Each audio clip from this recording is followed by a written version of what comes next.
After a full day teaching classes at the public school, I arrived home exhausted. I saw a new lock on the pantry door. "It's so you don't touch our things," my daughter-in-law said without looking at me. I smiled without saying a word. The next day, the padlock was gone, and in its place, I left a letter, one that made her hands shake when she read it. Yes, that's exactly what happened, just as you are hearing it. A padlock, in my own house.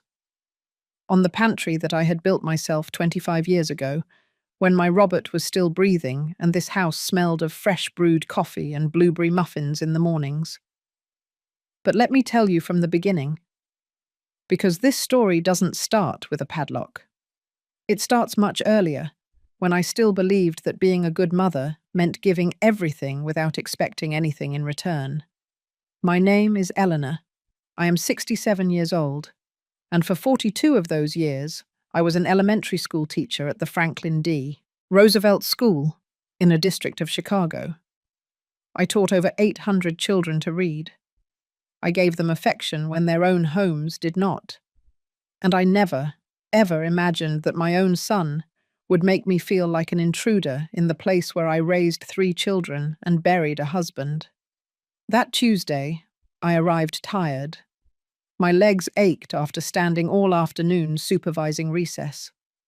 I was 65 then, just about to retire. I came in through the back door, as always, and went straight to the pantry to look for the peanut butter crackers I saved for my afternoon snack. My one little treat after a long day. And there it was. A new, shiny, silver padlock hanging from the door of my pantry, as if it were the most normal thing in the world. I froze. My purse slipped from my shoulder. For a second I thought I was in the wrong house, that I had mistaken the door. But no. There was the cracked tile next to the stove that Robert never got around to changing. There were the pots of basil on the window. It was my kitchen, my house. Then I heard her voice. "Oh, you're here."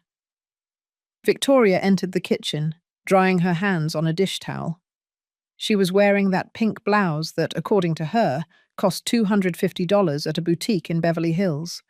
The same money I spent on groceries for the entire week. "What is this?" I asked, pointing to the lock. My voice came out softer than I would have liked. I still didn't quite understand what I was seeing. She didn't even look up. "Oh, that. Well, Matthew and I bought some things for ourselves. You know, imported products, organic olive oil, that sort of thing. And well, we don't want them to get mixed up with everything else. It's to avoid problems." To avoid problems, as if I were the problem. "But Victoria, this is my pantry, my house." She finally looked at me, and in those brown eyes that once seemed sweet, I only saw coldness. "Oh, Eleanor, don't take it personally. It's just organization. You have your space, we have ours. It's the healthiest thing in a shared living situation, don't you think?" My space, in my own house. I wanted to yell at her. I wanted to rip that padlock off and throw it out the window, as if I were a tolerated tenant. But something inside me, that part that was always the teacher, the one who learned to measure every word before saying it, made me keep quiet. I smiled. "Of course, dear, whatever you say." And I went to my room. I didn't cry that night. I was too furious to cry. I sat on the bed I shared with Robert for 38 years, and for the first time in 3 years, I allowed myself to clearly see what I had been ignoring. My house was no longer mine. It hadn't happened all at once. It was like when mold gets into the walls. You don't see it until it's everywhere. If this story is stirring something inside you, subscribe to the channel, because what comes next, even I didn't see coming. 3 years ago, when Robert died of a heart attack while watering his geraniums, my world fell apart. I didn't just lose my husband. I lost the sound of his footsteps in the morning, the smell of his cologne when he got ready to go out, That way he hugged me from behind while I cooked. The house became a giant echo. Matthew, my youngest son, came to the funeral with Victoria. They had been married for 2 years. He hugged me and said, "Mum, we're not going to leave you alone. We'll move in with you until you're better." "Temporary," he said, "just until I recovered." But temporary turned into a month, then 6, then a year. And suddenly 3 years had passed, and they hadn't just not left. They had taken complete possession. At first it was subtle. Victoria started helping by reorganizing the kitchen. "It's just more practical this way, Mum." The antique serving dishes I inherited from my mother were piled up on the top cabinet where I couldn't reach anymore. My old but good frying pans were replaced by non-stick pots that, according to her, were healthier. Then came the furniture. "That couch is too old, Eleanor. We're going to donate it." And my brown armchair, where Robert read the newspaper every Sunday, disappeared. In its place, they put a modern grey sofa that was nice, yes, but it wasn't mine. The living room became her office. My sewing room was filled with boxes of her things. The dining room where we celebrated every birthday, every Christmas, was now decorated with abstract paintings that I hadn't chosen. And I, like a fool, let it happen. Because I thought it was love, that they were helping me modernize, that this was life with young people. But the padlock was different. The padlock was a message. That night, lying in the dark, I remembered something I told a student years ago. Her name was Lucy, and her older sister treated her badly, took her things, made her feel invisible in her own family. "Lucy," I told her, "never let anyone make you feel less in your own life, not even for love." And I had done exactly that. I looked at the ceiling. The shadows from the street lamp moved like ghosts. And then, for the first time in a long time, I felt something stronger than sadness. I felt anger. And that anger, I would soon discover, was exactly what I needed to wake up. Because what Victoria didn't know is that teachers learn to read between the lines. And I had just perfectly read her message. What she also didn't know was that I also knew how to write. Stay tuned to see what I did with that padlock and what I discovered later on her laptop. The next day, I woke up with a clarity I hadn't had in years, like when you take off dirty glasses and suddenly see all the details you had been ignoring. I got up early, as always. I made my coffee in the old coffee maker they still allowed me to use, because the Italian capsule machine was only for them. I sat in the small space left for me at the breakfast table and began to remember. It wasn't sudden. It was like water eroding stone, drop by drop, until you no longer recognize your own house. I let my mind travel 3 years back, to the day of Robert's funeral. It was unbearably hot for November. St. Patrick's Church was full. Fellow teachers, neighbours, his domino friends, the ladies from the corner store where he bought his cigarettes. Secretly, because I scolded him. Matthew arrived with Victoria. She wore a simple black dress and her hair pulled back. She hugged me gently and said, "Count on me for whatever you need, Mum." Her voice sounded sincere. Or maybe I needed to believe it was. After the burial, when everyone left and the house was left in that dreadful silence that only the recently widowed know, Matthew took my hands. "Mum, you can't stay alone, not now." "I'll be fine, son. Your father taught me to be strong." "I know, but we're going to stay with you for a while anyway, just until you recover. The house is huge, we have plenty of room." Victoria nodded beside him, with that smile that then seemed kind. "It's temporary, Eleanor. A few months at most. Plus, that way we save for the down payment on our own house, and you're not alone. It's perfect for everyone." Perfect for everyone. What a well-wrapped lie. The first few days were good. Victoria cooked, cleaned, accompanied me to teacher meetings when I didn't feel like going alone. Matthew fixed things around the house that had been broken for years: the water heater, the lock on the garden door, the leaks in the bathroom. I felt accompanied, less empty. But in the third week, Victoria started with her suggestions. "Oh, Mum, these curtains are so old. What if we buy new ones? I have a really good eye for decoration." They were the curtains Robert and I chose when we remodeled the living room, a terracotta colour that matched the tile floors. But I was so emotionally tired that I just said, "Okay, dear, whatever you think." A week later, my terracotta curtains were in the trash. In their place were minimalist white ones that let in too much light and made the living room feel cold. Then came the dining room. "These landscape paintings are totally outdated. Look, I bought these at a gallery. Modern art. They give it personality." The landscapes were of the California wine country, where Robert and I spent our honeymoon. Every time I looked at them, I remembered us in that small inn, laughing because we had gotten lost looking for a diner. But when I protested timidly, Victoria had already packed them. "Don't worry, I saved them in a box. Maybe you'll want to look at them someday." Someday. As if my own history was optional in my own house. The changes kept coming like waves, each one small, each one with good intentions. My collection of antique serving dishes. They take up too much space. Let's put them upstairs. My potted plants in the garden. They're too messy. I'm going to reorganize them. The bookcase in the living room with Robert's novels. These books are ancient. Should we donate them? And I, still stunned by grief, nodded. Because I thought I was being difficult, old-fashioned, clinging to the past. But the real change came when they started modifying the routines. Before, Sundays were sacred in this house.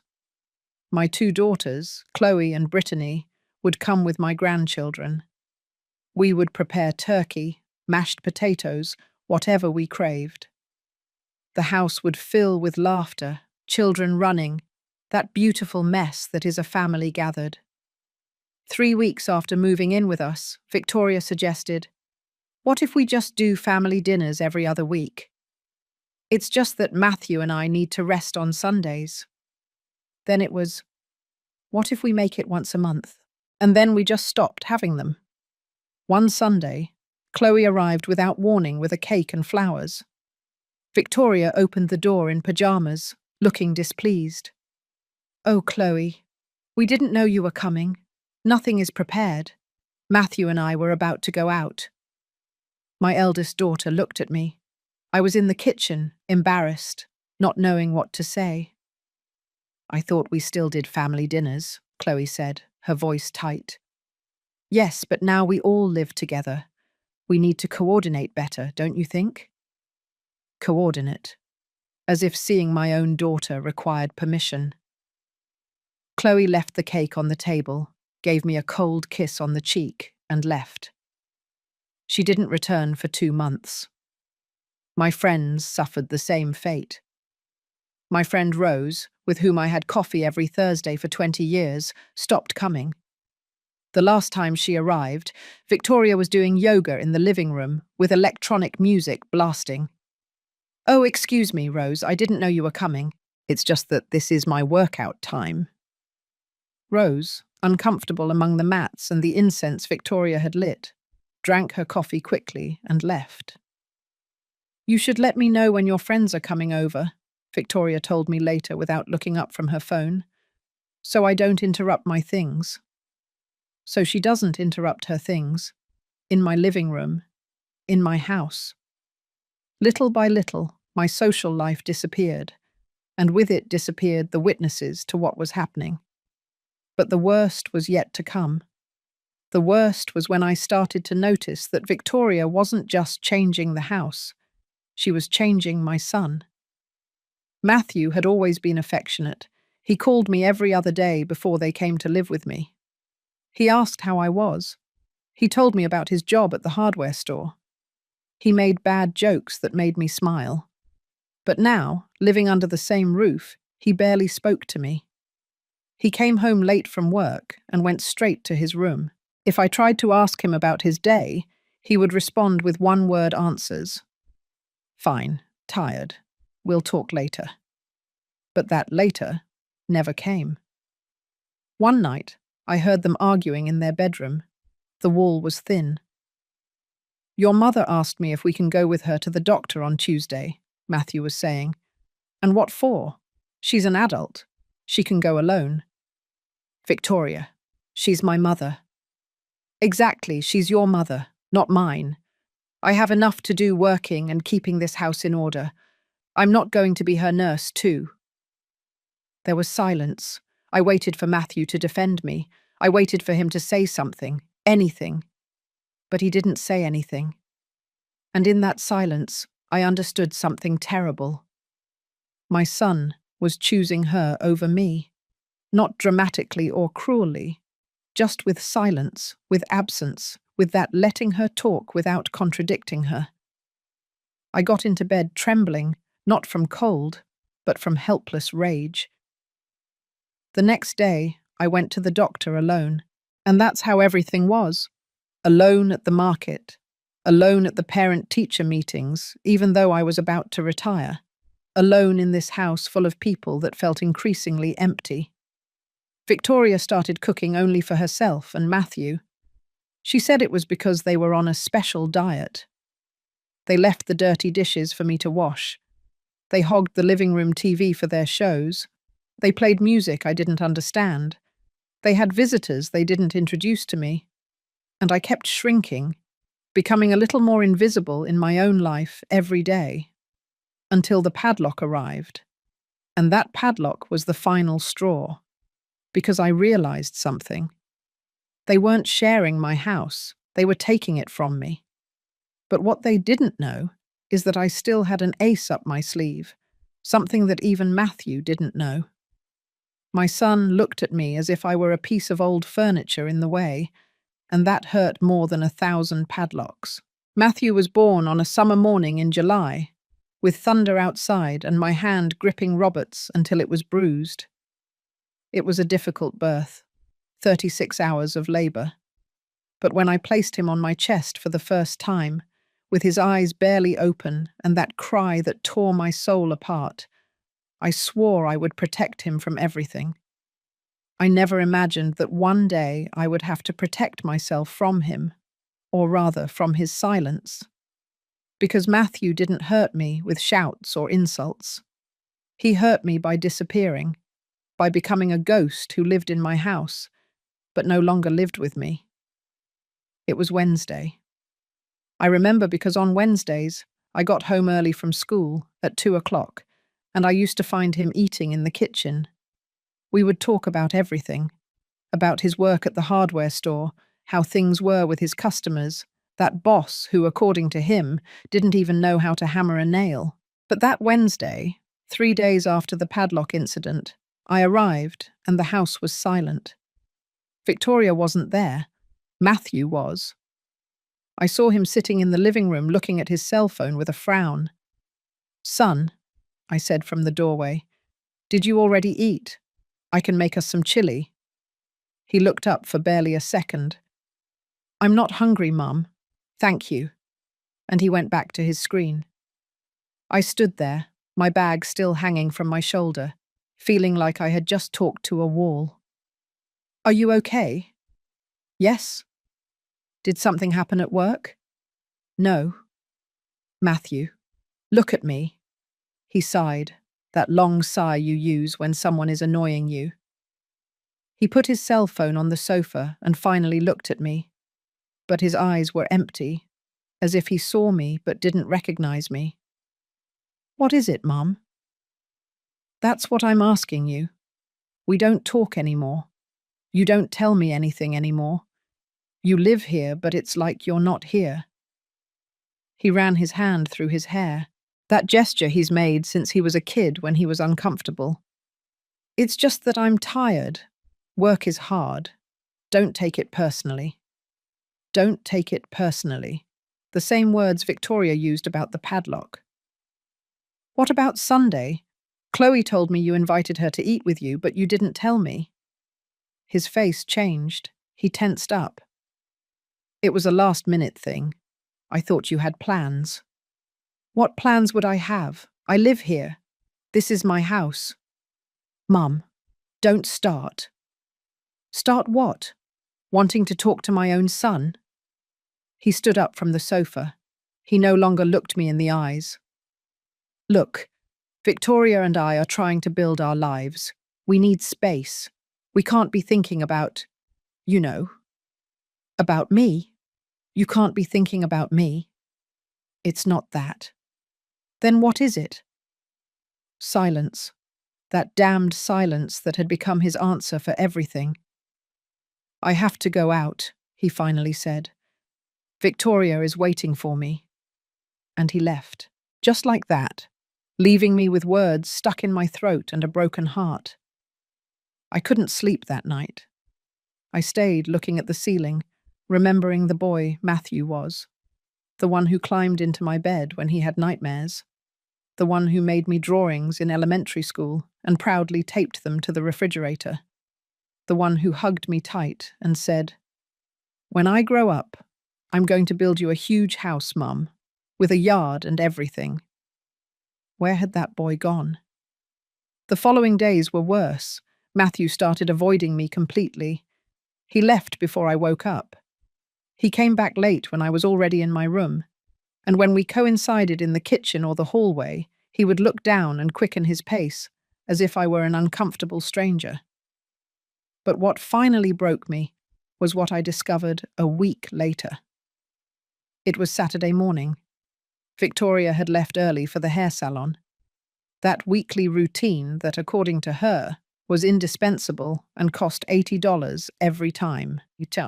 Matthew was in the shower, and I, cleaning the living room as I always did, found a manila envelope forgotten between the sofa cushions. I didn't want to snoop. I really didn't.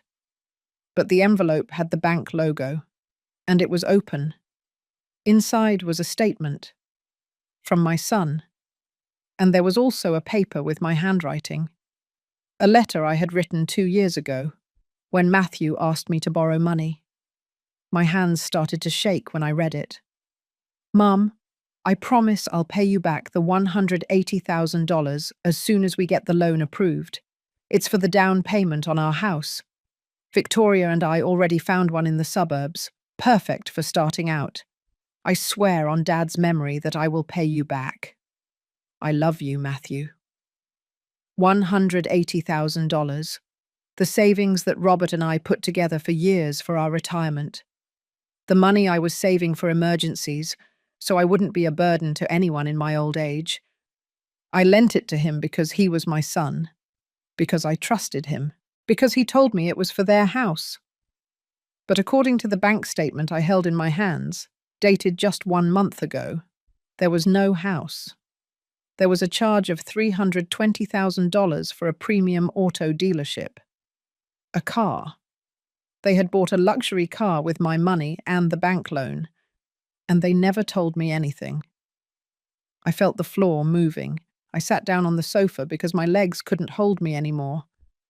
I read the statement over and over, looking for an error, some explanation that wasn't the obvious one. But there was no error. My son had lied to me. He had used me. He had taken my life savings and spent them on a whim to please his wife. I heard the shower turn off, Matthew's footsteps approaching. I quickly put the papers back in the envelope and left it where it was. When he came out, with wet hair and a towel around his neck, he looked surprised. "Oh, you're here." "Yes, I was cleaning." He nodded, uncomfortable. He went to the sofa, took the envelope without saying anything, and went to his room. He didn't even pretend an explanation. That afternoon, when Victoria returned with freshly styled hair and bright red nails, I saw her differently. I saw her get into that latest model grey car parked outside, the one they supposedly bought with their savings, with my savings. And something inside me broke definitively. It wasn't just the money, it was the betrayal. It was knowing that my own son saw me as a bank, as someone he could take from without giving, as someone whose needs didn't matter. That night, while they ate dinner in the kitchen, talking and laughing as if nothing had happened, I stayed in my room. I didn't cry. I had no tears left. Instead, I felt something cold and clear, a decision forming like ice in my chest. I opened my closet, I moved the old shoeboxes, and I took out the blue tin box my mother inherited to me before she died. Inside, there were things Matthew didn't know about, things Victoria would never imagine. Documents, deeds, and a will that was still in my favor.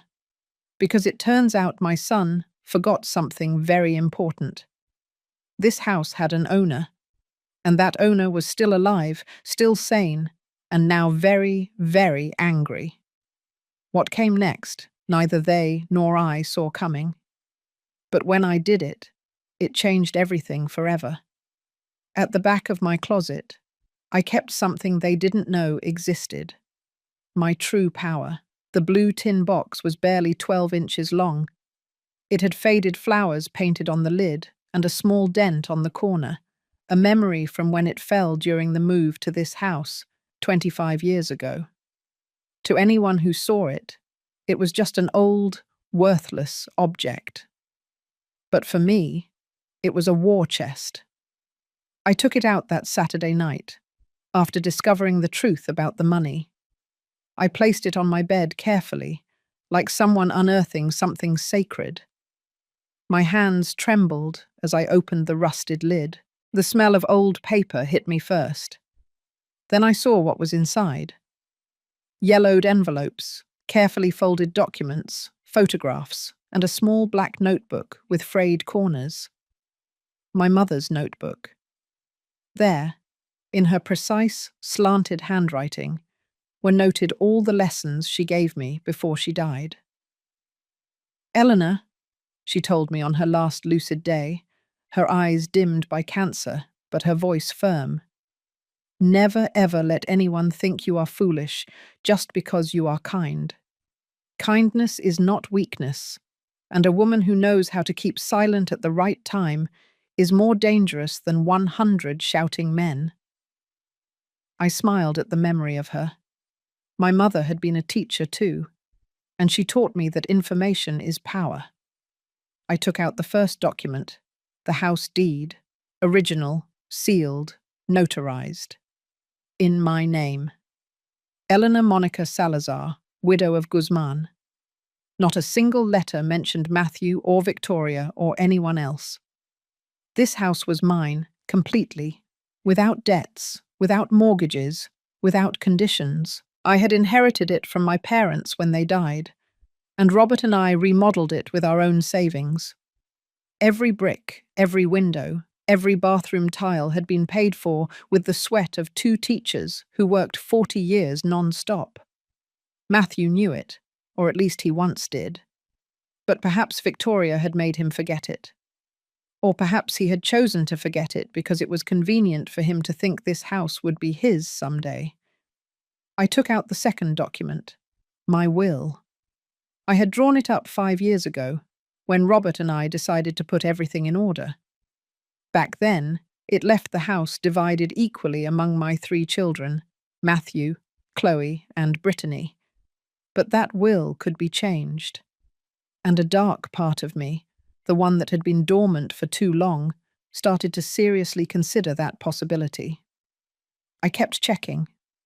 I found copies of the electricity, water, gas, and property tax bills, all in my name, all paid by me for the last 3 years, even though Matthew and Victoria contributed $1,500 monthly, which barely covered the groceries.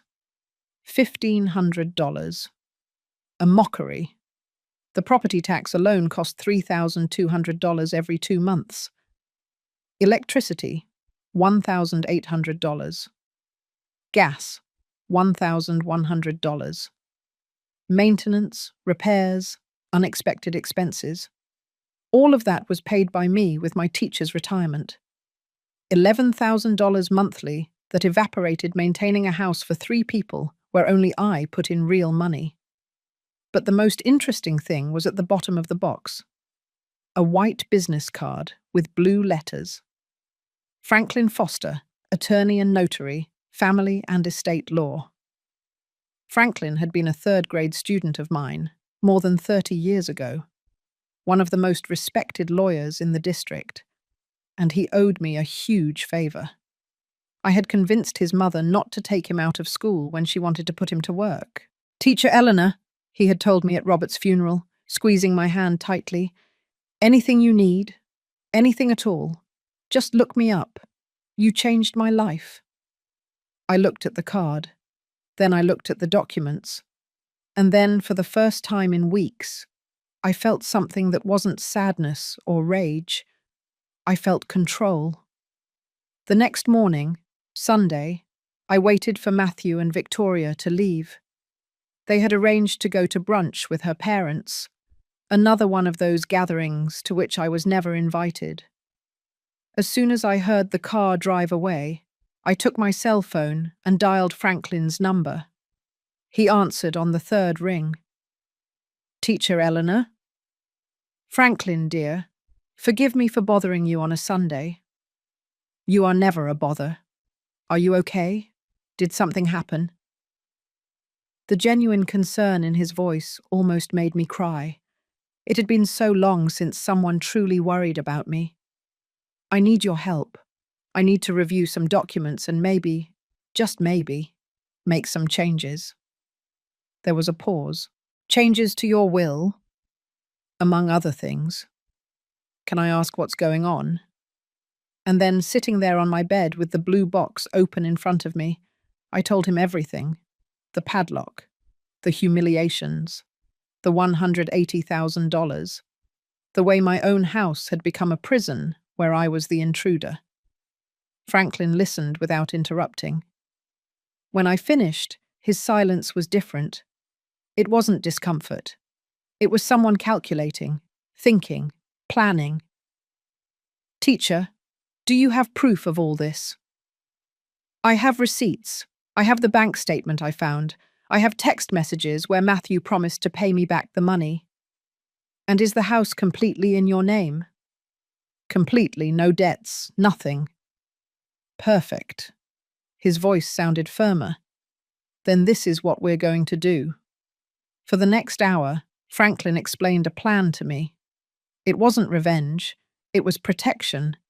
It was setting legal boundaries that Victoria and Matthew couldn't break. First, update my will with a different notary, one they didn't know.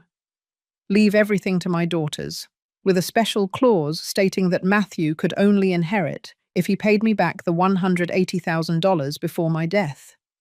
If he didn't, his share would be divided between Chloe and Brittany. Second, make a notarized inventory of all my belongings inside the house. Furniture, appliances, jewelry, everything, to make it clear what was mine and what was theirs. Third, prepare a legal ultimatum. If they didn't start paying a fair rent, calculated at $500 monthly, which was cheap for a house that size, or didn't move out within 3 months, I could initiate an eviction process. "But Franklin," I said, my voice shaky, "he's my son." "I know, teacher. And that's why I'm giving him options that aren't throwing him out on the street tomorrow. But you have to protect yourself. What they are doing to you is not love. It's abuse." That word hit me like cold water. Abuse. Was it that? Could it be called abuse when it came from your own son? "Think about it," Franklin continued. "But don't take too long. The more time passes, the harder it will be to get your house and your peace back." We hung up. I remained sitting on the bed, surrounded by papers, feeling like I had just crossed an invisible line. But the line had already been crossed, only not by me. I put everything back in the blue box. I hid it in the back of the closet, behind the winter boxes that no one touched. When Matthew and Victoria returned that afternoon, they found me in the kitchen, preparing chicken soup, as always, like the harmless old lady they thought I was. "Smells good," Matthew said, surprised to see me cooking. "I thought we were supposed to be dieting," Victoria added in a sharp tone. I smiled. That smile I had perfected in 40 years of dealing with difficult parents.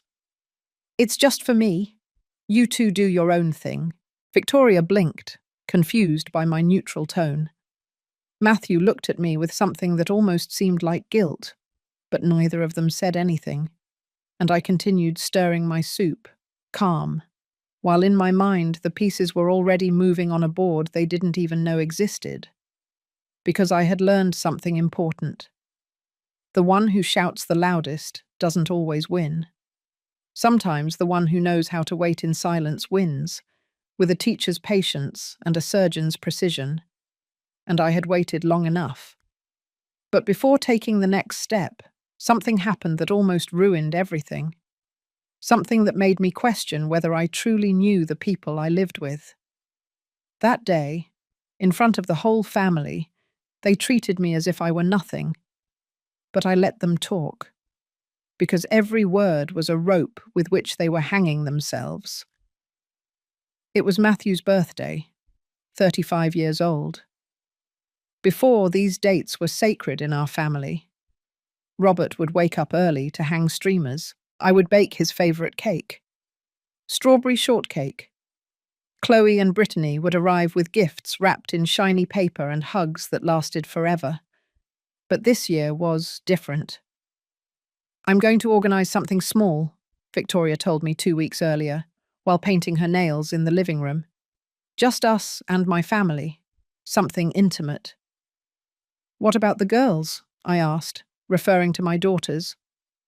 "Oh, Eleanor, you know how it is. They always end up arguing over silly things. Better to avoid drama." They weren't arguing over silly things. They were arguing because Victoria treated them with the same disdain she showed me. But Matthew never defended them. "What about the food?" I tried again. "I can make the turkey and mashed potatoes that Matthew likes, or some lasagna." "Don't worry. I'm going to cater everything. You just relax." Relax. As if I were a guest in my own house, on my own son's birthday. The day arrived, Saturday, April 23rd, sticky mid-year heat. From early on, Victoria began transforming the house. She took down the paintings I had discreetly rehung. She put up modern centerpieces with artificial flowers. She changed the tablecloths for minimalist grey ones that, according to her, matched the decor. I watched her from the kitchen doorway, invisible, while she ordered and organized in my house as if it were hers. "Matthew, move that chair. No, not there. More toward the corner. Perfect." My son obeyed without a word, moving furniture back and forth, sweating in a white t-shirt. "Do you need help?" I offered. Victoria didn't even turn around. "No, we're almost done." "Oh, yes. You could go to your room while we set up. It's just that we're going to use the living room and we don't want anything to get in the way." Anything to get in the way. Or anyone. I went to my room like a punished child. I closed the door and sat on the bed, feeling the heat rising up my neck, the humiliation, the contained rage. But I stayed quiet. I took my cell phone from the nightstand and put it on silent mode. I left it on my dresser, strategically propped against a book, with the camera pointing toward the slightly open door. I started recording. If my years of teaching had taught me anything, it was this. When someone is hurting you, document it. Words are forgotten, witnesses change their story, but a video doesn't lie. At 6 o'clock, the guests started to arrive. First came Victoria's parents, Mr. Jack and Mrs. Patricia.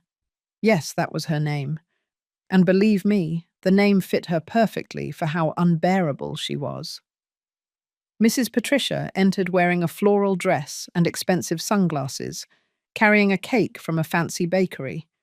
She looked at the living room with a critical eye, as if evaluating whether everything was up to her standards. "Oh, honey, you did a great job. Your good taste shows." Your good taste, in my house, with my furniture pushed into the corners. Then came Victoria's sister, Michelle, with her husband and their two spoiled children, who immediately started running around the house, shouting like animals. One of them knocked over my African violet plant. No one said anything. They didn't even pick it up. I stood in the hallway, dressed in my Sunday blouse and pearl earrings, waiting for someone to greet me. No one did. Victoria walked past me as if I were part of the wall. Mr. Jack looked at me sideways and nodded his head, but didn't say a word. Mrs. Patricia outright ignored me. Matthew? Matthew was too busy opening bottles of wine and playing music. I sat in the corner chair, the one they had pushed next to the bookcase, and watched. The dining table was full of food I hadn't cooked. Sushi, fine cuts of meat, gourmet salads, bottles of wine that cost more than $50 each, artisan bread, French desserts, all paid for with money they supposedly didn't have, the same money that justified why they couldn't pay me a fair rent. "Cheers to my son," Victoria shouted, raising her glass.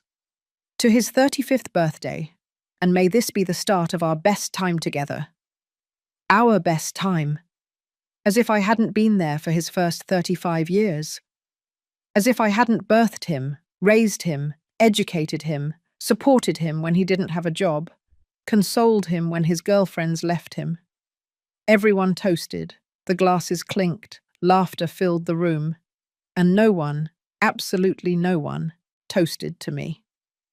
Then Mrs. Patricia, with 3 glasses of wine in her, and that condescending tone people who think they are superior use, dropped the bomb.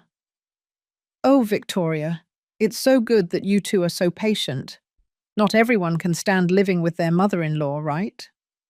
She laughed that fake laugh that made my skin crawl. "You must be very grateful to them. Not all modern children sacrifice themselves like this, taking care of their parents instead of abandoning them somewhere.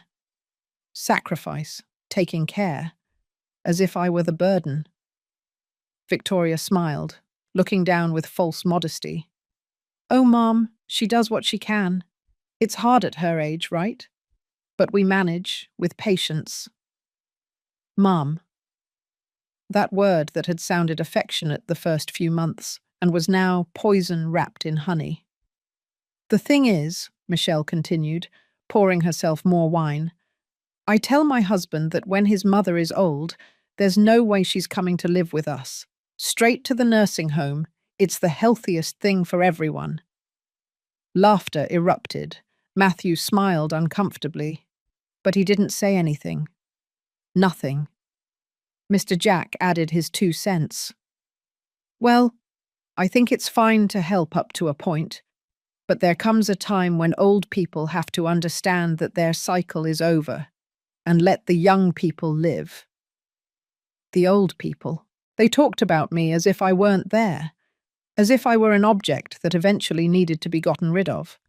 Mrs. Patricia looked directly at me for the first time all night. "Right, Eleanor. You understand that they need their space. They're young. They have dreams. They can't be burdened with, well, you know what I mean." I remained silent. I smiled. That smile I had perfected in weeks of enduring insults disguised as advice. And I let them keep talking, because my cell phone was still recording. Every word, every cruel laugh, every derogatory comment. Victoria brought the cake. They sang "Happy Birthday." Matthew blew out the candles and made a wish. They asked him what he had wished for, and he, looking at Victoria with love in his eyes, said, "I wish we could have our own house soon, to start our life for real. Our life for real. As if these 3 years had been a lie. As if I were a temporary obstacle." I got up from my chair. My legs were trembling, but I kept my back straight. 40 years of standing in front of 30 children every day had taught me to have presence. I'm going to my room. Enjoy your party. No one stopped me. No one said, "Don't go." No one asked if I was okay. Victoria just mumbled, "Get some rest, Mum." I closed my bedroom door. I stopped the recording. 3 hours and 40 minutes of documented humiliation. I sat on the bed with the cell phone in my hands. I pressed play. I listened to everything again. And this time I didn't feel sadness. I felt clarity, because they had just given me exactly what I needed. Irrefutable evidence that I wasn't imagining anything, that it wasn't my fault, that this was abuse disguised as shared living. I saved the video to the cloud. I made 3 backup copies. I sent one to Franklin Foster's email with the subject, "Urgent, additional evidence." Then I lay down, and for the first time in months, I slept completely, because I was no longer alone in this war. I had allies, I had proof, and above all, I had a plan. What they didn't know is that they had just dug their own grave, and I would hold the shovel. The next day, I did something Victoria will never forget. Something as simple as a letter, but as devastating as an earthquake. When Victoria read that letter, I saw the colour drain from her face, because the right words, spoken at the precise moment, are worth more than 1,000 shouts. Sunday dawned quiet, too quiet. That uncomfortable stillness that remains after a storm, when the air still smells of electricity and destruction. Matthew and Victoria didn't come out of their room until 11 o'clock. I had been awake for 2 hours. I had drunk my coffee, watered the plants I had left, and done something I had been planning all night. On the dining room table, among the remnants of the party that no one had cleaned up, I saw the padlock. They had left it lying there, next to the empty bottles and dirty dishes, as if it were trash, as if it hadn't been the symbol of my humiliation just days before. I picked it up. It was light, cheap, the kind of lock you buy at any hardware store for $5. Nothing special. But for me, it represented a line that had been crossed. I went to the kitchen drawer where I kept my tools. I took out some old pliers that Robert used for his household repairs. The lock gave easily, too easily. With a little force and the right angle, the shackle opened without a problem. I smiled. That symbolic lock, so full of power in Victoria's mind, was worthless. It was pure theatre, pure illusion of control, just like everything she had built in this house. I left the broken lock on the kitchen counter where she would see it. But that wasn't enough. I needed to send a clearer message, more permanent. I went to my room. I took out paper and a pen. Not the computer, not a text message, a handwritten letter. Because there is something about handwritten letters that makes the words weigh more, that makes them stick deeper.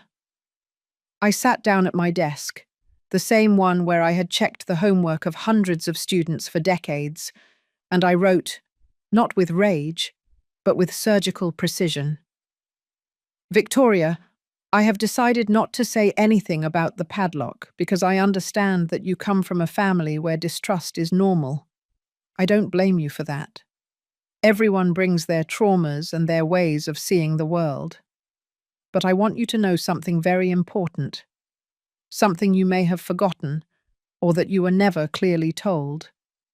This house has an owner, and that owner is me. The documents are in my name.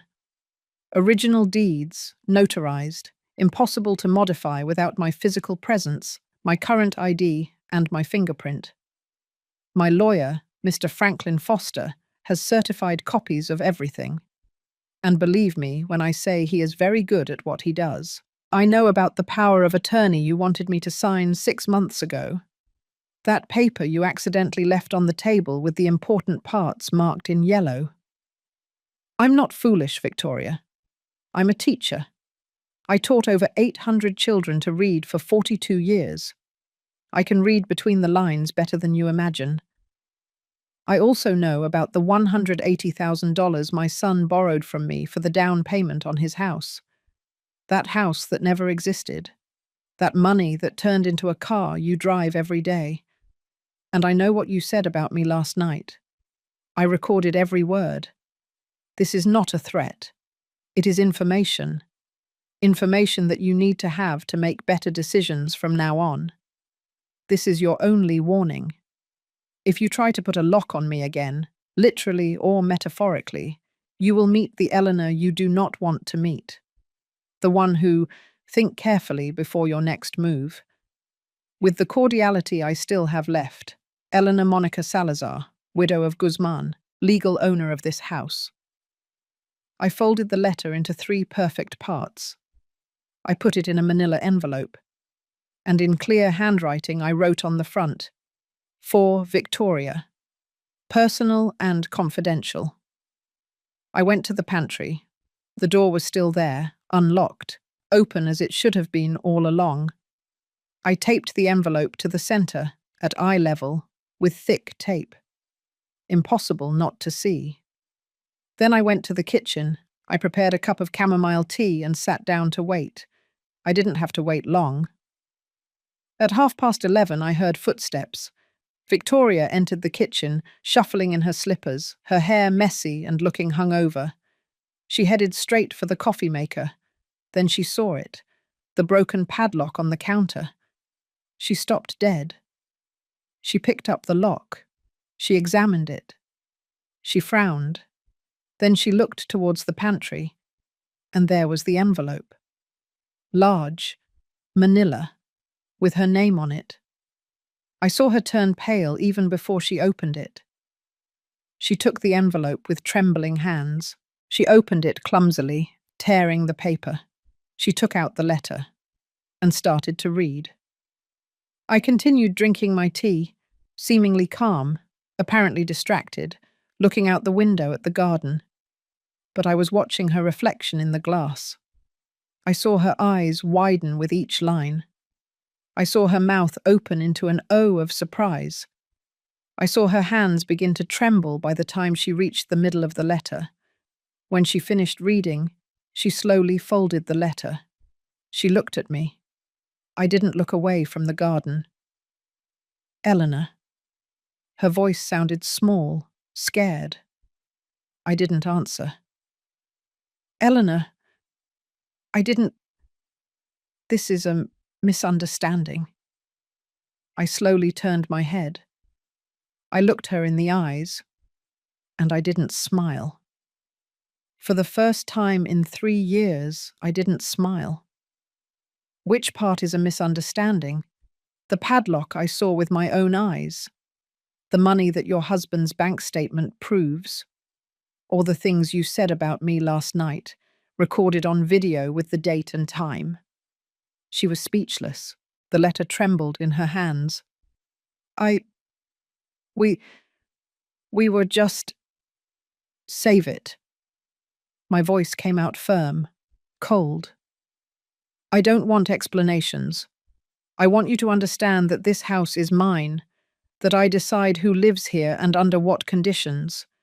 And if you disrespect me in any way again, you leave. No discussion. No second chances. But Matthew is my son, and he will always have my love. But this house is mine, and in my house there is respect.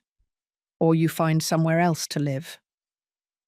The silence that followed was dense, heavy, electric. Victoria pressed the letter against her chest. For a moment, I thought she was going to cry, or scream, or make one of those dramatic scenes she was so fond of. But she didn't do any of that. She just nodded, barely, almost imperceptibly, and she went to her room without saying a word.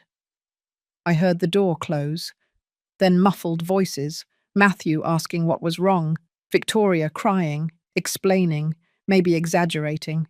I didn't care. For the first time in years, I felt like I was recovering something. Not all of my house, not all of my life, but a small, vital piece of my dignity. I finished my tea, I washed my cup, and I went for a walk in the neighborhood park, where no one knew me, where no one judged me, where I could breathe without feeling like the air was being rationed. When I returned 2 hours later, the manila envelope had disappeared from the pantry. The broken padlock was still on the counter, but now there was a note next to it, in Matthew's handwriting.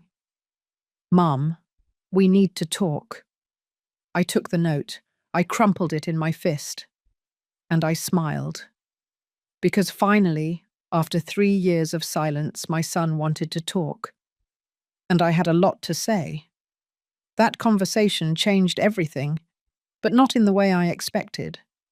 They thought I was scared, but I was just waiting for the perfect moment. Matthew's note stayed on the counter for 2 days. 2 full days where none of the three of us spoke beyond the strictly necessary. Good morning. Good night. Do you need the bathroom? Nothing else. The house became a minefield where every step had to be measured, where every door closing sounded like a gunshot, where the silence was so dense it could almost be cut with a knife. Victoria avoided my gaze. When we coincided in the kitchen, she took what she needed and left quickly, like a scared mouse. She no longer played music loudly. She no longer reorganized my things without permission. She no longer made hurtful comments disguised as jokes. For the first time in 3 years, there was fear in her eyes when she saw me. And I won't lie, a dark part of me enjoyed that fear. But I knew this was temporary, that the initial fear would turn into resentment. That resentment would turn into strategy. That Victoria was not one to give up easily. So I didn't give up either. I started documenting everything. Everything.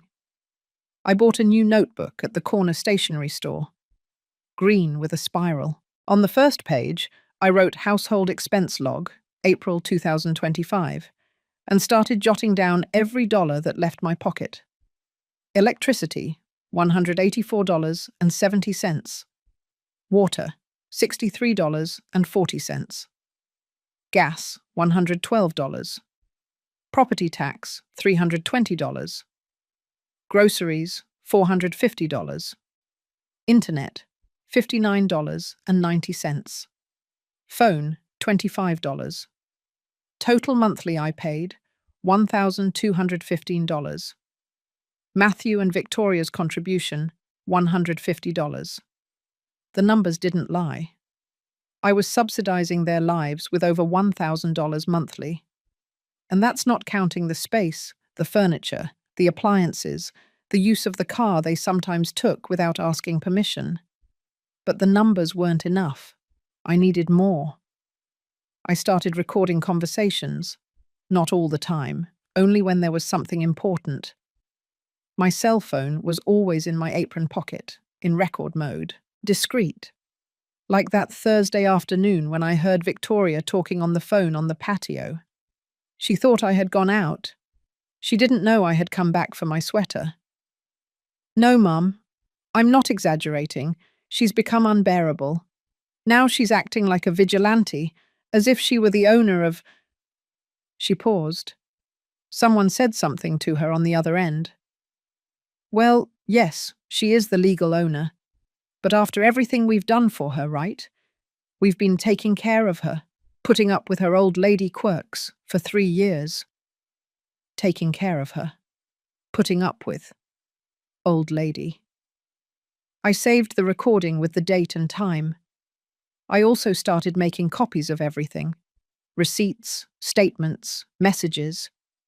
I kept them in a yellow folder that I hid at my friend Rose's house. "Are you okay, Eleanor?" she asked me while we had coffee in her kitchen, worried about the dark circles under my eyes. "You look different." "I'm getting ready," I simply told her, "for something big." I didn't tell her everything. Not yet. but I left her the folder with clear instructions. If something happens to me, you give this to Franklin Foster. He'll know what to do.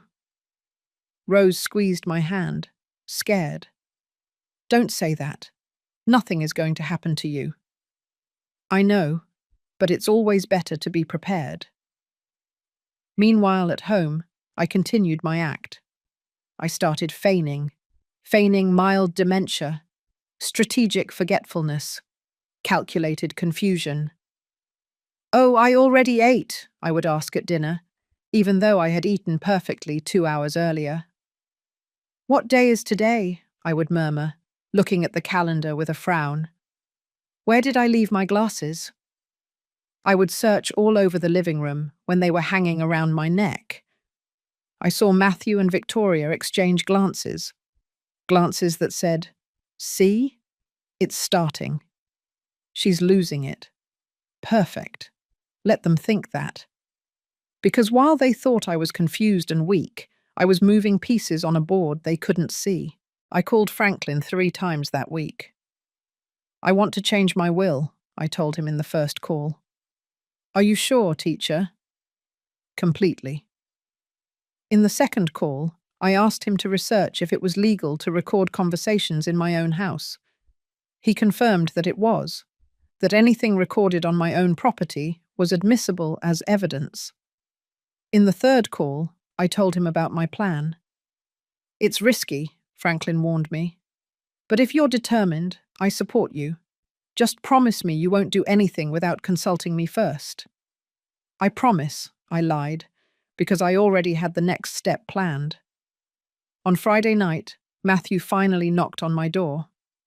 "Mum, can we talk?" "Come in, son." He entered slowly, his hands in his pockets. He sat on the edge of my bed, in the same spot where he sat as a child when he had nightmares. "About the letter, you read it?" "Victoria showed it to me. I didn't know you felt that way." That phrase almost made me laugh. Or cry. I didn't know if it was honesty or willful blindness. "Matthew, look at me." He looked up. His eyes were Robert's, the same brown eyes with golden flecks that made me fall in love 40 years ago. "Did you really not know? Or did you not want to know?" He remained silent. And in that silence, I found my answer. "The $180,000, he began. "I don't want to talk about that now. But, Mum, I will pay you back. I swear, it's just that—" "Matthew," my voice came out firm, "I didn't come into this world to be paid back. I came to be respected. And in my own house, I don't feel respected. Do you understand the difference?" He nodded slowly. His eyes were glassy. "I'm sorry." "I know, but I'm sorry isn't enough. I need to see changes, real changes." "What do you want me to do?" And there it was, the question I had been waiting for. "I want you to let me live in peace in my house. I want your wife to treat me with basic respect, and I want you to start contributing fairly to the expenses or find your own place." He stood up abruptly. "Are you kicking us out?" "No. I'm giving you options. $500 monthly in rent. It's cheap for this house. Or you can save up and look for your own place, like you always said you were going to do." "But, Mum, we don't have that money right now." "You have money for a luxury car, for expensive clothes, for hair salons and restaurants." My voice didn't tremble. "You have money. You just don't want to use it on me." He stood there in the middle of the room, divided between 2 loyalties. And once again, he chose silence. "Think about it," I said softly. "You have 1 month." He left my room without saying anything more. I didn't sleep that night. I stayed awake looking at the ceiling, wondering if I had been too hard, if I had crossed a line I couldn't come back from. But when morning came, and I saw the sun coming through my window, illuminating Robert's photo on the nightstand, I knew I had done the right thing. Because love without respect is not love. It's a habit. And I had been a habit for too long. It was time to be a decision. What happened next surprised even me, because it turned out I wasn't the only one with secrets in this house. When I opened that chest in front of them, their eyes filled with greed. They didn't know it was a trap. The 1-month deadline I gave Matthew passed like sand through my fingers. 30 days where the tension in the house was so thick you could almost chew it. Victoria continued to avoid me, but I noticed something different in her gaze when she thought I wasn't looking. She was calculating, planning, waiting. I was too. It was a Sunday afternoon, one of those hot May afternoons where the air doesn't move and everything seems to stop.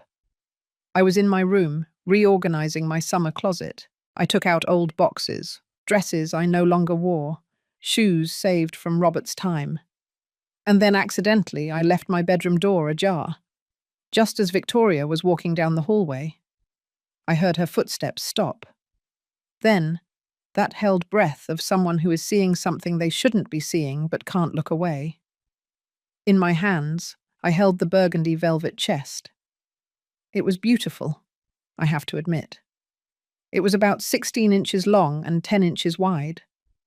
The velvet was worn at the corners, but it retained that dark red, almost blood colour, that gave it an air of antiquity and mystery.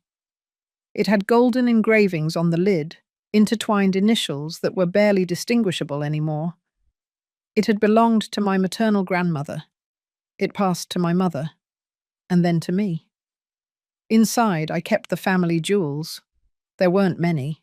We weren't rich. But every piece had a story. It had weight. It had sentimental and economic value. I opened the chest slowly, like someone uncovering a treasure, knowing perfectly well that Victoria was watching me from the hallway. I took out the pearl necklace. 36 natural, irregular pearls, with that creamy luster that only real pearls give. Robert had given it to me on our 20th anniversary. He had saved for 2 years to buy it. Then, the gold earrings with emeralds. Small, discreet, but genuine. An inheritance from my grandmother, who received them from her own mother during the Great Depression. The Art Deco brooch, made of silver and onyx. A piece from the 1930s that my mother wore on special occasions and was worth, according to the last appraisal I had 10 years ago, around $2,500. And finally, the ring. The engagement ring Robert gave me under a jacaranda tree in Central Park. White gold with a small but brilliant diamond, surrounded by tiny sapphires. I put them on my bed, one by one, admiring them under the light coming through the window. And then, as if I had just noticed her presence, I turned towards the door. "Oh, Victoria, I didn't see you there." She took a step forward, her eyes fixed on the jewels. She wasn't even pretending to be discreet anymore. "Is that real?" I smiled, that proud grandmother smile showing her treasures. "Yes, dear. They are family heirlooms. They've been with us for generations." I took the pearl necklace and let it run through my fingers.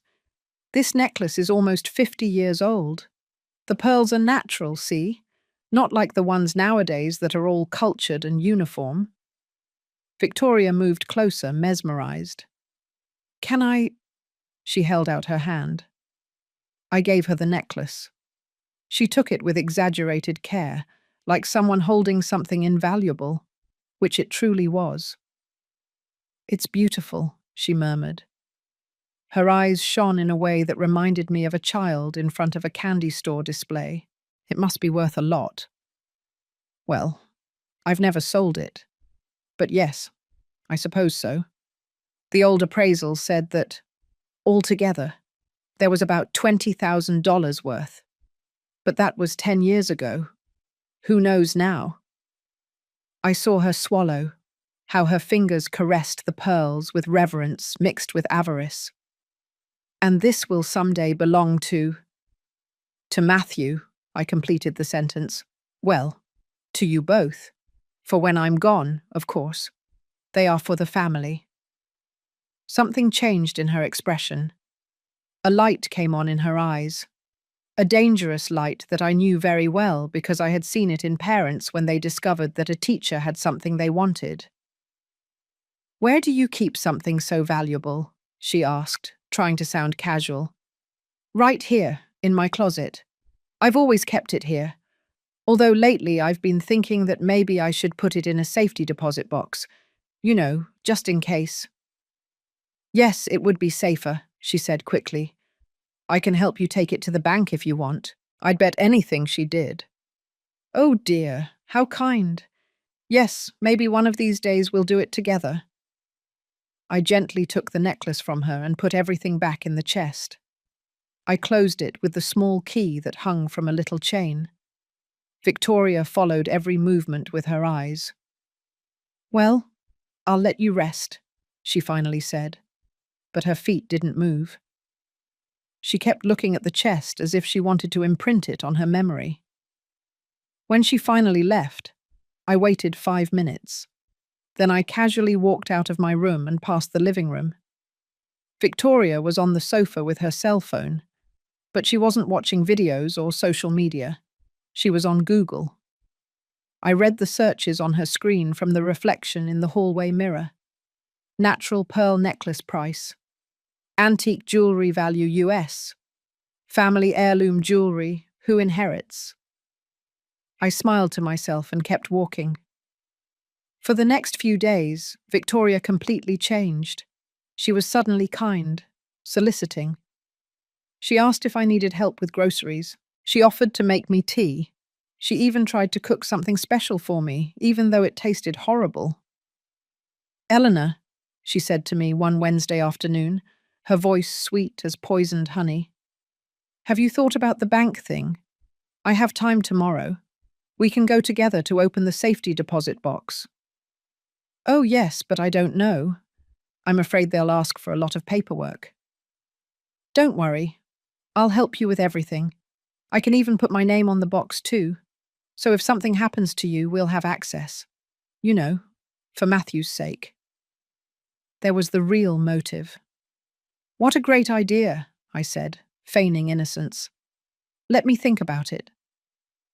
But I didn't think about it. Instead, I called Franklin. "She took the bait," I told him on the phone that night, locked in my bathroom with the water running so they wouldn't hear me. "Are you sure about this, teacher? It's a risk." "I know, but I need her to show her true intentions. And this is perfect. Do you want me to prepare the documents?" "Yes, but with the clause we discussed." The next day, I told Victoria that I had made an appointment at the bank for Friday. Her face lit up like a Christmas tree. "Perfect. I'll go with you. Don't worry about a thing." Friday arrived. We went to the bank. We opened a safety deposit box. We put the jewelry chest inside. And we signed the papers.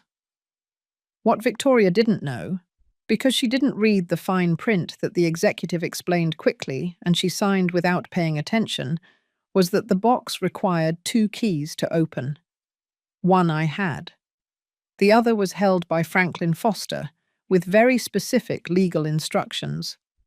It could only be opened if I died of natural causes, certified by doctors, and after a full notarial review of my last wishes. If something happened to me, suspiciously, the box would automatically be frozen, and its contents would go into a legal investigation. Victoria technically had access to the box. Her name was on the papers, but she couldn't open it without me. And if I died, she couldn't open it either without going through a legal process that would expose any irregularity. It was the perfect trap. We left the bank. Victoria was happy, believing she had won something, that she had secured her future. She didn't know that she had just signed her own sentence, because I wasn't just protecting myself from her. I was protecting myself from any convenient accident that might befall me.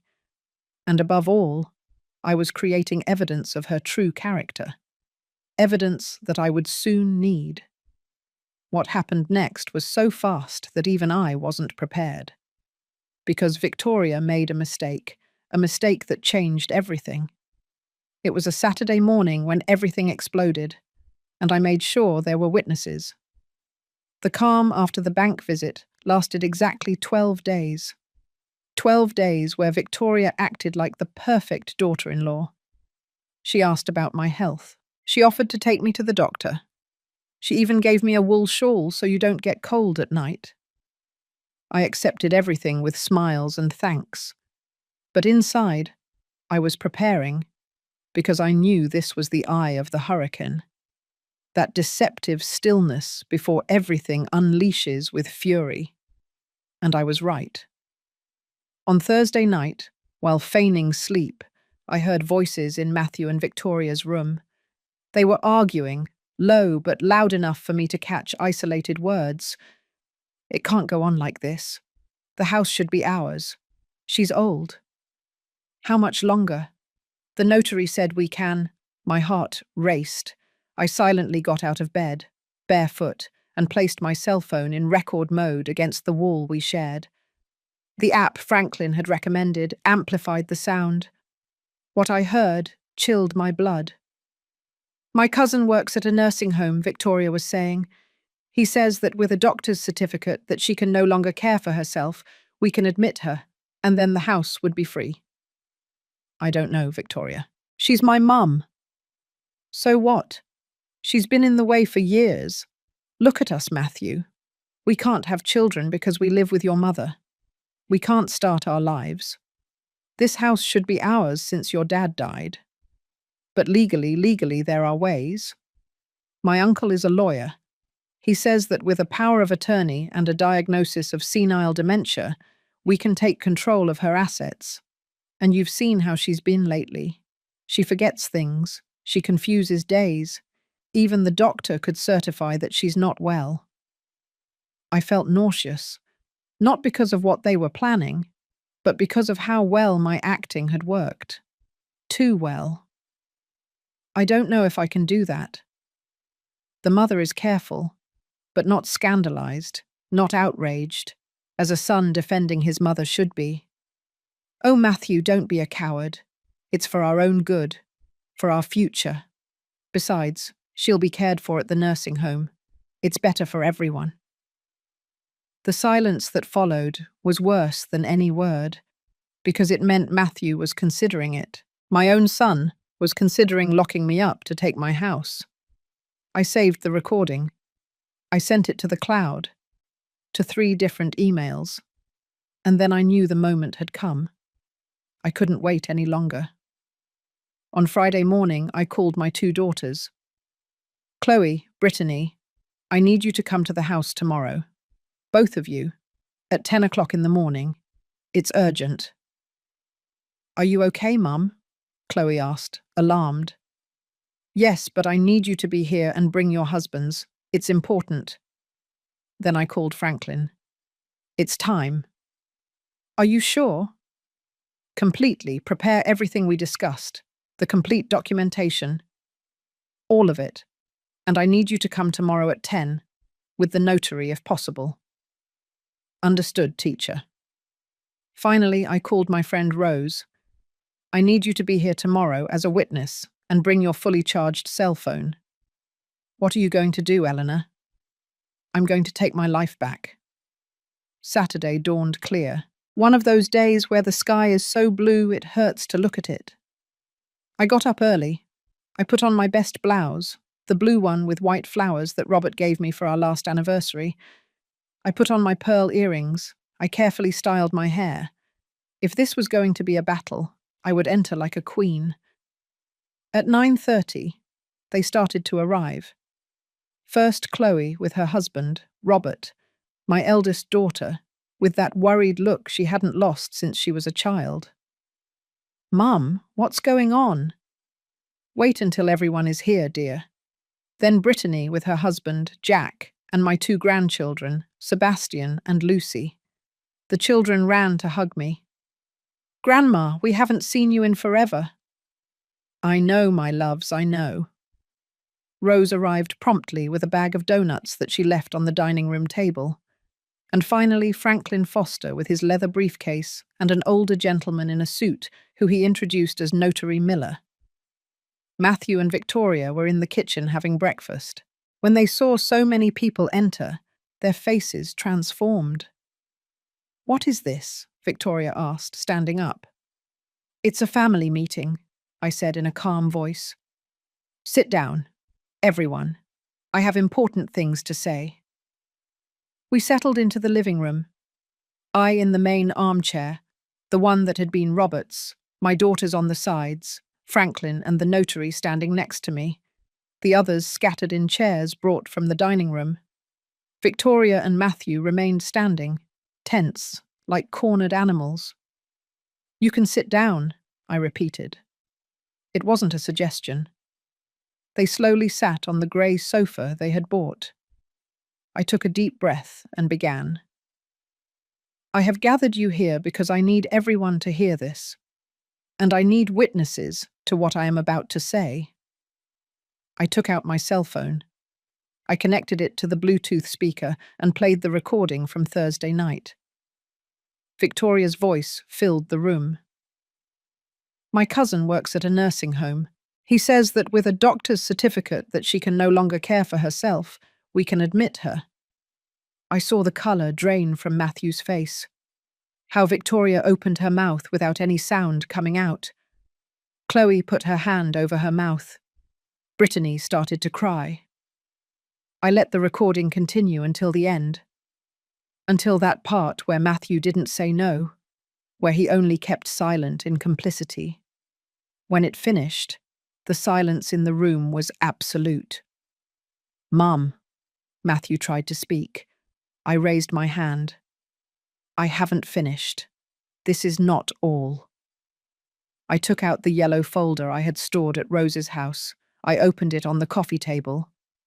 "Here are all the receipts for this house for the last 3 years. Electricity, water, gas, property tax, maintenance, everything paid by me, with my $1,100 monthly retirement." I put another document on top. "Here is the bank statement that proves that the $180,000 I lent for a down payment on a house was used to buy a luxury car. A car I have never used, that they haven't even offered me to use." Another document. "And here are the screenshots of the messages between Victoria and her sister, where she literally says, 'A few more months of putting up with the old lady, and this house will be ours.'" Victoria suddenly stood up. "You spied on my phone. That's illegal." Franklin spoke for the first time, his voice professional and cold. "Actually, Mum, everything in this folder was legally obtained. The recordings were made on Mrs. Eleanor's private property, where she has every right to record. The documents are copies of originals, and the messages were photographed from a laptop that your husband left open in a common area of the house." Victoria turned towards Matthew. "Say something, don't just sit there." But Matthew didn't say anything. He stared at the floor, his eyes glassy. I continued because I still wasn't finished. "I want you to know," I said, looking directly at Matthew, "that this house will never be yours while I live. I have already modified my will. If something happens to me, the house is divided only between Chloe and Brittany. Matthew can only inherit if he first pays me back the $180,000 he owes me.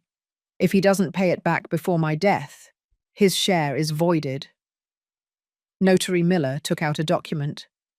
"Here is the updated will, signed and certified 3 days ago. It is completely legal and final." Matthew finally looked up. There were tears in his eyes. "Mum, I never wanted to." "Never wanted what, Matthew? Never wanted to keep quiet while your wife planned to lock me up?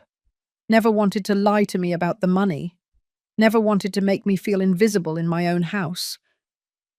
My voice broke, but I remained firm. "I am going to give you one option. Only one. You have 30 days to leave this house. I can lend you $5,000 for a month's rent on an apartment. It is more than you deserve, but I am your mother, and I will not leave you on the street." "This is ridiculous," Victoria shouted. "You can't just kick us out like this." Franklin intervened again. "Yes, she can, Ma'am.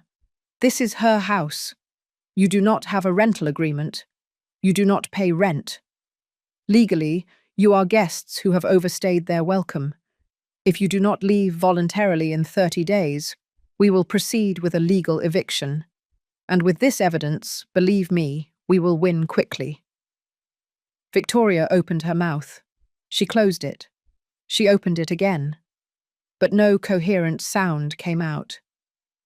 Matthew, my son, the boy who once promised me he would build me a huge house, burst into tears.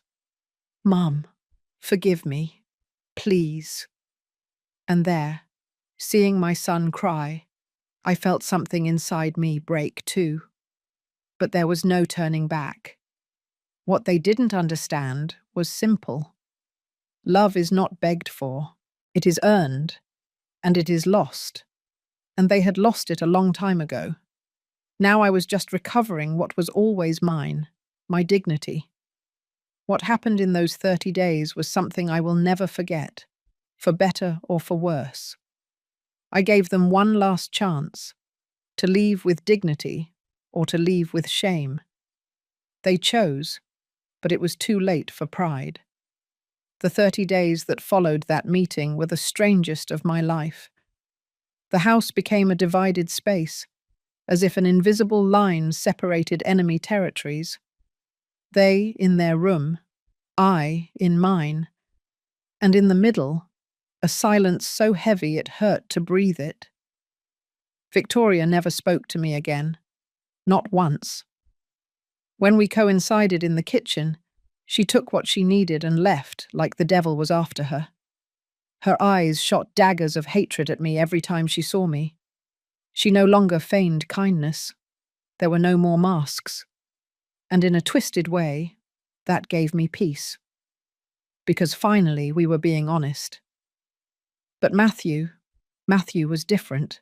My son became a ghost who wandered the house with slumped shoulders and a lost look. He lost weight. He stopped taking care of himself.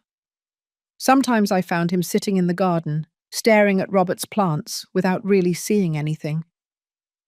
One afternoon, 11 days after the meeting, he knocked on my door. "Mum, can I come in?" I was embroidering a tablecloth, that activity that always calmed my nerves. I put down the needle. "Come in." He entered slowly, as if afraid of breaking something. He stood in the middle of the room, his hands in his pockets. "I want you to know that we already found an apartment, in the suburbs. It has 2 bedrooms. It's fine." "I'm glad." He nodded, but he didn't leave.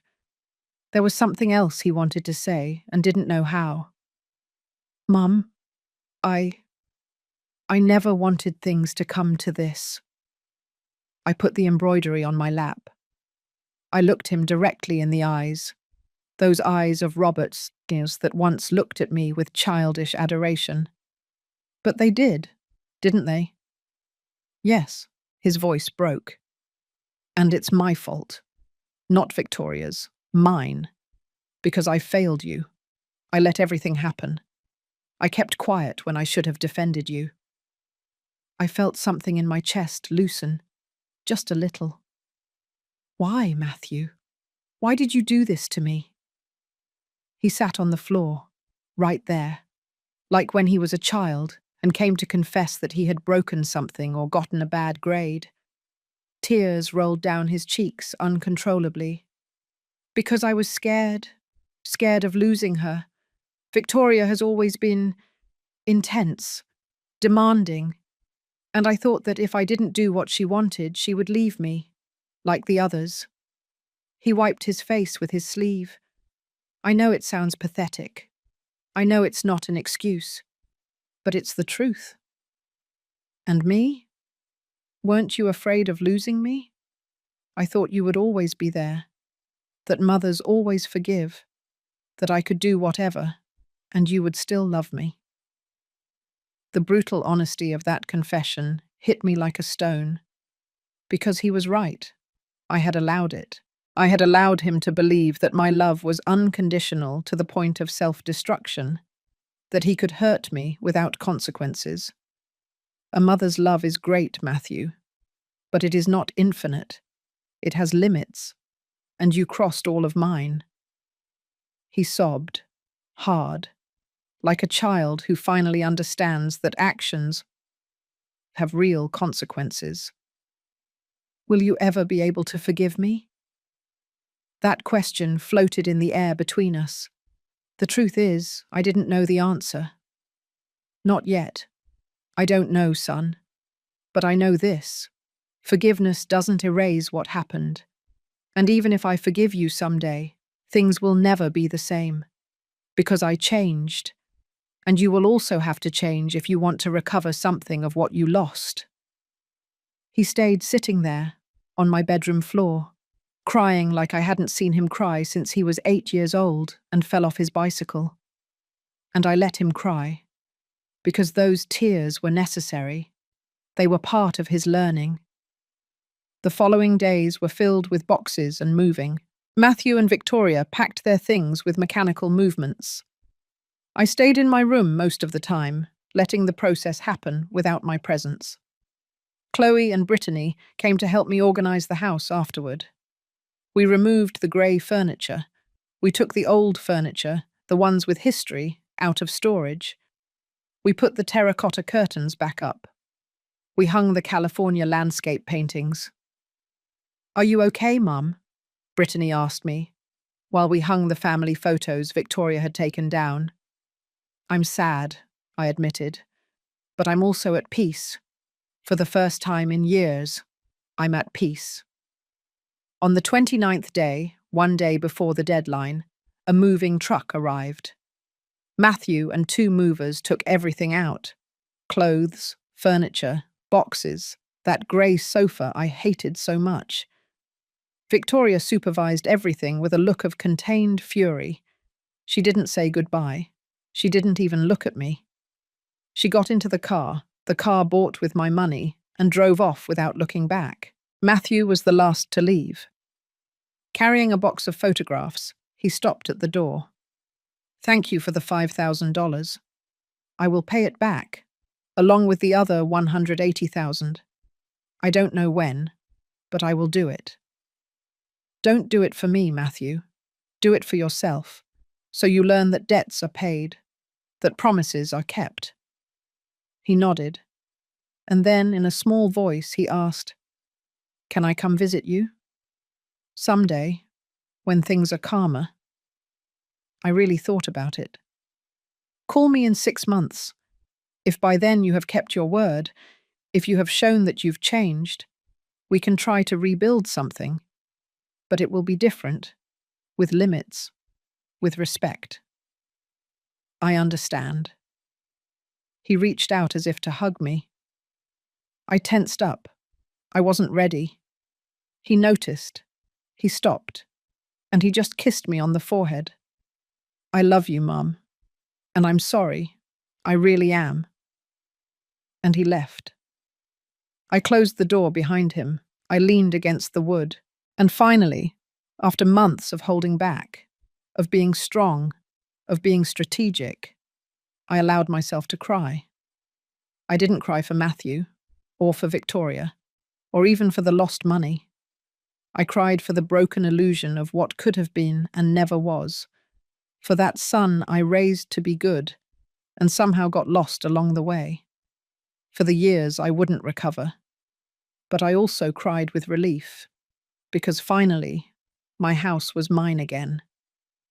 The following months were for healing. I started inviting my friends over again on Thursdays. Rose, Amy, Sarah. We drank coffee and ate donuts at my table, without having to ask permission, without feeling like we were in the way. Chloe and Brittany started coming on Sundays with the grandchildren. The house filled up again with children's laughter, the smell of chicken and mashed potatoes, those long talks that only happen in families who truly love each other. I adopted a cat, a stray orange cat that appeared one afternoon in my garden. I named him Robert because he had those same golden eyes as my husband and that tranquil way of observing the world. And little by little, I started remembering who I was before I became the invisible woman in my own life. 6 months later, Matthew called. "Mum, I already paid the 5,000. I deposited it today, and I have 300 saved up for the rest. I know there's a long way to go, but I'm working on it." "How are you, son?" There was a pause. "I'm better. Victoria and I are in therapy.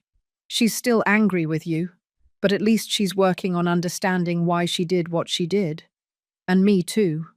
I'm learning to set boundaries, to not be so afraid." "I'm glad. Can I come visit you? Coffee? Half an hour?" I thought about it, and this time the answer was easier. "Yes, but just you, and at a coffee shop, not here. I'm not ready for you to enter this house yet." "I understand. I love you, Mum."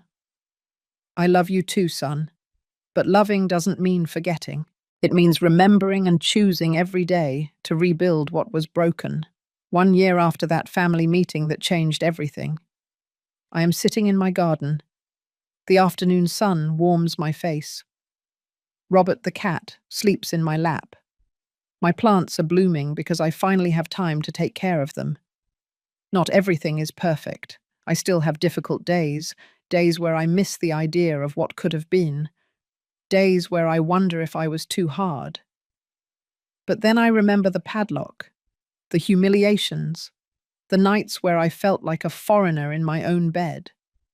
And I know I did the right thing, because I recovered something more valuable than a house. I recovered my dignity, my peace, my right to live without fear, without guilt, without having to justify my existence. Matthew comes to visit me once a month. We have coffee, we talk. We've had 4 visits now, and each one is a little less awkward than the last. I don't know if we will ever have the relationship we had. Probably not. But we are building something new, something based on mutual respect, on clear boundaries, on love that is no longer blind but conscious. And that is enough. Because I learned something I should have learned a long time ago. True wealth is not in what you own, but in what you don't allow to be taken from you. Your peace, your dignity, your right to live without apologizing for existing. And that no one will ever take from me again. I share this story not for you to judge me, nor for you to applaud me.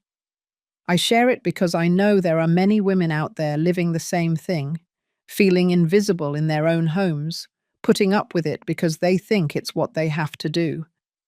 And I want you to know this. You don't have to put up with it. You don't have to be martyrs. You can set boundaries. You can say no. You can take back your lives. It is never too late to defend yourself. It is never too late to choose yourself. I did it at 67 years old. And if I could do it, you can too. Don't let anyone make you feel less. Not your son, not your daughter-in-law, not anyone. You are enough. You always have been. And you deserve respect. Especially in your own house. Especially in your own life. If this story touched your heart, if it made you think, if it gave you the strength to do what you need to do, leave me a comment. Tell me where you are listening from. Tell me if you are fighting your own battle too. You are not alone. None of us are. Like this video, if this story reminded you of your own worth. Subscribe to keep hearing stories of women who decided to stop being invisible. Because our voices matter, our stories matter. And as long as there is someone willing to tell them, there will be hope for all the others. With love and respect, Eleanor. The end.